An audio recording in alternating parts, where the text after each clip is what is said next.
I want you to show me how to get to know someone like you, someone like you. I want you to know me, cause I know then you'll. I think that's a different situation. Number one, I think that really, I think it's about what people call relationship. If you're in a relationship with somebody, I don't think you should be a distraction to whatever they are trying to achieve. Because let's not lie to ourselves. Let's say we are married, and then you as my husband or you, the other guy, me as the wife, I have to write the exam or you have to write the exam, and all of these things I have to do them. Would I say, okay, husband, please leave me alone for the next 4 months? I need to do all these things. So I feel that your partner is supposed to help you with whatever you want to achieve. So it's not going to, it's only if you really think that your partner is a distraction to you.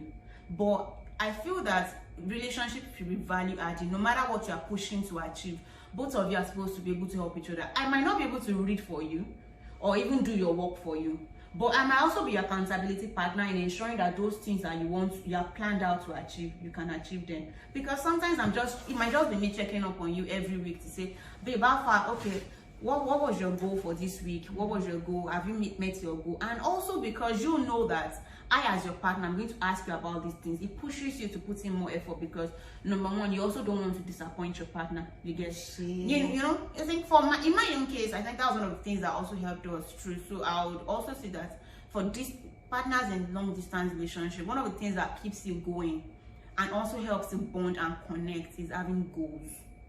Having goals, because now you guys are in different climates, and you know sometimes different climates means that different things are happening at different times. Like if you have to be separated by 9 hours, like 8 hours, you know what that means? It's probably in the morning when you're going to bed and all of that. So, but the fact that you know that when you guys come together to talk, like there's a whole lot of check and all of that. So it also drives more conversation. It's not so about have you eaten today, have you eaten tomorrow. Yes, now, so because you have more things to talk about.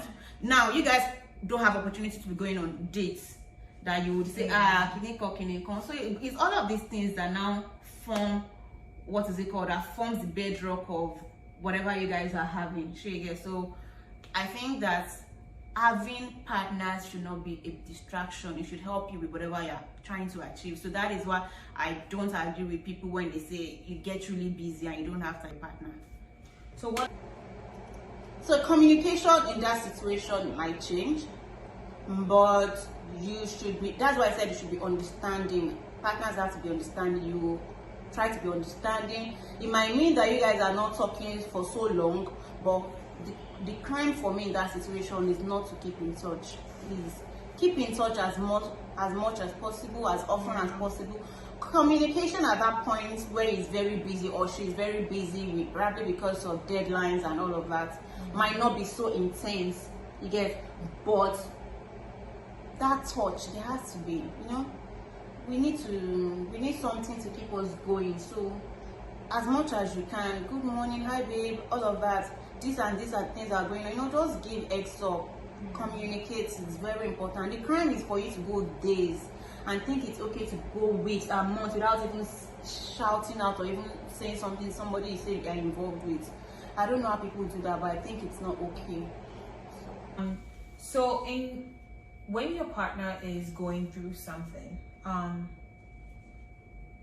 what are your suggestions? Like in terms of, let's say it's something with his school, and then let's say you're a writer, you're used to writing, and then that person is into tech or into business, and then you try as much as possible. They tell you, okay, that this is their problem, they have a blocker, this what I say blocker, Jesus Christ. It's fine. Tech will kill somebody. But they have an issue with their business, or they have an issue with whatever they're doing, and let's say, or maybe they're even a chemistry major, and it has something to do with their work too. Let's say you can't really give like good advice or like be there to help the person, like in terms of, so the person is going through a lot and you are just being emotionally available for the person.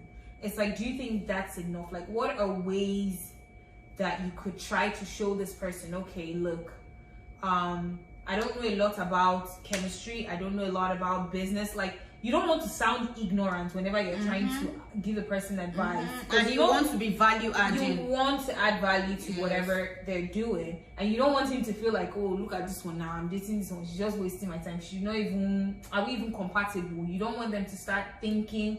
So I personally don't think it's fair for you guys not to have the same occupation, and then you now go and say, oh, we're not compatible based off of that. I don't think it's fair. Yes. But some people I don't think it's compatibility is based on is based on your occupation, like you said. It's not. I don't think compatibility is based on that. So in a situation whereby he's working on something that you don't know anything about, I think the little you can do on your own is try to understand what he's even doing. It depends on how, whatever the thing is, how technical it is, or how technical it is. If it means that you are just a listening here at that point, and you're just like, okay, so what are your plans? Even if it means that you're helping him to draft a plan, I think drafting a plan is like about putting steps to say, okay, oh, at this time this is what you would have achieved, at this time this is what you would have achieved, at this time, or just being a follow-up partner. You get, encouraging them with words, you get to say that, oh, because I feel that whatever anybody is going through, it shouldn't be the first time that kind of thing is happening. So if you understand what they are going through, if it means as much as just going on Google so that you can discuss, you can research. I'm not saying you should go deep into research. Book. Not going deep in research, but at least so that you can also have a good conversation with them in that area, so that you are not totally ignorant and you're like, just as little as, oh, okay. So the person feels even happy sharing with you. So I can be an accountant and it can be a doctor, but when we come together, we're learning from each other. That's why you also want to do research at times. So, and I think it also helps your partner to feel more relaxed with you, to feel like, oh, okay, this person, I can really talk to this person. And I think that also bonds both of you. It's not only about what have you eaten today, what are you wearing, and all of that in relationship. It should be more interesting conversations like that. So in as much as you don't know so much about the field of study that your partner is involved in, you can educate yourself. It's just like when they tell us women also that you might not like football, but because your partner is a Man U fan or something, it will make sense for you to also know one or two players, so that when he's talking about these things, you are not totally off, you know, and you can contribute to the conversation. So I think being able to do that also helps. I think in terms of more than the conversation you're having with them, I think you should also ask them how you can help them and come through with the help. Like, so you need to say, okay, so what's your plan? What do you plan to do? How do you think I can help you? And really come through with the help, not just by word of mouth. I am not an expert, but based on my own experience, I think that helps. So your partner knows that you are available, that you are listening here, you are very supportive. Sometimes it might mean that you are supporting financially. Yes, as a woman, as a man, it might mean that you are supporting financially. So it's not just by being there emotionally alone. We want to be there all around. So I think that's it. Sometimes it might even be the alarm clock, anything. Yes. You are a partner, that's what I mean. Partner, you are helping out. So it might mean that you are being the alarm clock. Maybe he's tired or she's tired at that point and needs to sleep. I'm like, please, can you wake me up at this time? And you know, sometimes when your alarm clock wakes you up, you just mute it. But now somebody's really calling you to say, okay, this thing you wanted to do, please, can you get on it? So that's you helping in that situation, which is good. But what are some characteristics? What characteristics do you think people should look for in a guy and a girl when they go into long distance? Because for girls, sometimes we have a lot of mood swings and then we tend to blame our partners just because we're irritated by other things, but the people closest to us suffer for it. So for a guy, like, what are some characteristics he should have to be able to like handle that or go through that process with you? And then for a girl, like, what are some characteristics that you think, okay, guys should look out for before they go into a long distance relationship? Let me say this again, people. I am not a relationship coach. So people should not go and be quoting me. I'm saying that something. So for me, on this question, to look out for, I don't know what you want to look out for, because it's not about the distance relationship, it's about who you are dating. Like I said, you might have started dating somebody before you have to be separated by distance. Would you now say that you want to now be looking for another factor before you decide if you want to continue with them? No. So the same the same kinds of factors, or things you want to look out for before dating somebody, I think that's the same thing that still applies to a distance relationship. The thing is, number one, you need to know the character of this person, their level of commitment. This person, does this person, do they stay true on things? You get? Because long distance relationship now is more hard work. It is intentional. I would say that long distance, keeping a long distance relationship is intentional. You guys are consciously and intentionally putting effort. Like I said, now you are separated by climate, by distance, by time zones. Sometimes you might be going to bed in the night, and that's when your partner is waking up. So it means that you are intentionally staying awake so that you can talk to them. It's intentional. So that's why you want to consider the kind of person that you are dealing with. Is he a lazy person? A lazy person, I'm not sure will be able to go through that. And in terms of mood swing, when you're in a distance relationship, you will know, like I said initially, it's about both of you. You have to be intentional. If you're having mood swing normally as a person, when you're in a long distance relationship, you need to be considerate, because you know that this person cannot see me, let alone, and this person is also like putting in some form of sacrifice to be talking to me at this point. So you don't want to be using all of that to do mood swing at times. So, but also your partner will also understand the kind of person you are, and when you're probably having your mood swing, will be able to help you get out of it. But you also as a person should not be so focused on yourself so much that you don't care what your partner is trying to do to help you get out of it. So like I said, it takes the two to tango. So you guys have to always try to make sacrifices to come to a middle road, to come to a cross point, so that you guys can move forward. You don't want to be totally get stuck in your own ways. Yeah, I know in my own case, then I used to be like that.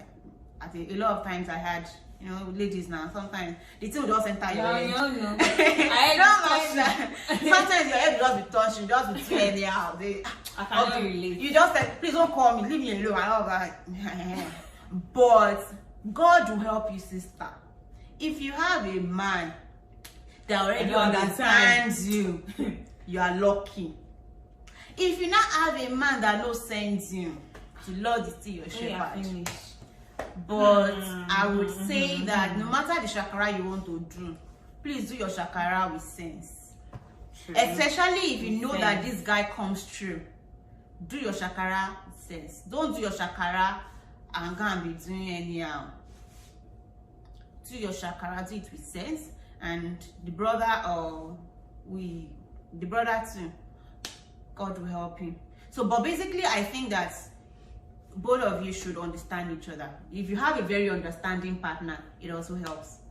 Yeah. Okay. So when it comes to like sexual desires in a long distance relationship, how would you suggest that people go about to handle that? Like, does the God factor play a big role, or is it discipline? Like, is it trust? How do you get to deal with it? Because even you yourself, if you're somebody that was used to like being intimate with your partner, how do you deal with all those desires, knowing that, okay, you don't get to see this person as often? Father, Lord, help me to answer this question. Okay, so Mother is watching. So in terms of sexual intimacy for long distance relationship partner, both of you already know that one is on strike. That's gone on strike. Just like I said initially, you can't even see your partner to say, oh, let me hug you. Let alone you want to now go deep. God is your help. So in that part, it takes discipline. It takes discipline. It takes discipline. It takes discipline. So you can have conversations. I'm not saying you start having depends on, all of us, we are different. It depends on your level of faith, number one. It depends on what you guys have agreed on. Some partners have agreed that we're not going to be like involved sexually before marriage, and God help you, that's really good. And especially if you guys have not even had that kind of thing before he has to travel or anything, very good for you. So, but I think that it takes level of discipline. Normally I feel that even individual partners need to be disciplined. It's not about, you know, so it's discipline and trust.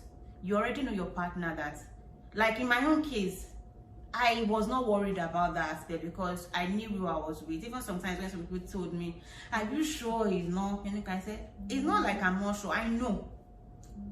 I know he's not, because me too, I am not." So you get, so discipline and trust, and maybe that might also be some things to watch out for, like you asked before, like in going to long distance relationship, things to watch out for in the partner and all of that. So maybe if you think that the kind of partner you have is not somebody that can maintain discipline and trust in that line, then maybe it's not even worth it trying to see if you can survive that kind of relationship. That's it. So in terms of having an end goal, which I feel like everyone that gets into dating, most especially like when you are getting older, you get to a level where whenever you date somebody, you date them intentionally. Like there is an intention behind you dating them, which would be to settle down. So in that case, like, do you think it's okay for partners to be like, okay, look, we're going to do this dance for 2 years. After 2 years, you're either going to move here or I'm going to find a way to move back. Like, do you think defining what the end goal is and having steps to actually get to that end goal is necessary? Yeah, just like you, every goal we want to achieve, we always know our end goal and we're trying to make steps. Even when you go to school, you know that in 4 years you want to graduate, Abby, and you start saying year 1, year 2, year 3, this and all of that. So I think in distance relationship too, as much as whatever the factor that separated you is allowing you to plan and work towards them, because I've forgotten how they say this thing, but like hope, okay, let me just forget, I've forgotten how they say, but the thing is, if you do have something you're working towards, then you begin to get weary.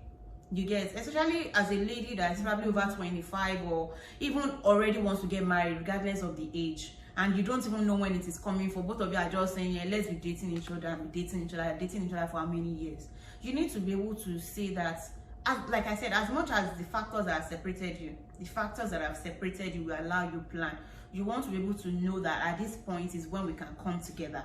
So you are working towards it, you are making active plans towards it. It's not just like you are just saying that and you are not making plans. So you have a goal and you're making the plan and you're actively working on the plan. So I think it's really, really important, because that also gives you more power and strength to keep at it. Because being in a long distance relationship, see, at a point you will get weary, and if you are not even sensitive enough, you might not realize that this distance is the cause of your weariness. Because I remember in my own case, there were so many times that I felt like it was not making sense again.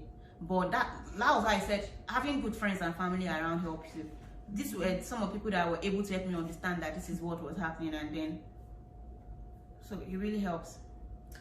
Right, we are out of time, but this was a great conversation. Yes, we hope you loved it. Yes, we do hope you love it. So if you want more of this, just drop a comment below and we will come again. And put your questions. Yes. Suggestions of videos. We're there to take everything, and subscribe. Don't forget to subscribe. And if you want more of this chit-chat, just like we said, please drop your comments and we'll come to you again with more interesting conversation. So until we come your way again next time, guys, keep staying safe. Wear your mask, wash your hands, and social distance. Social distance. All right. Take care. Bye. Bye, guys. Bye. We love you.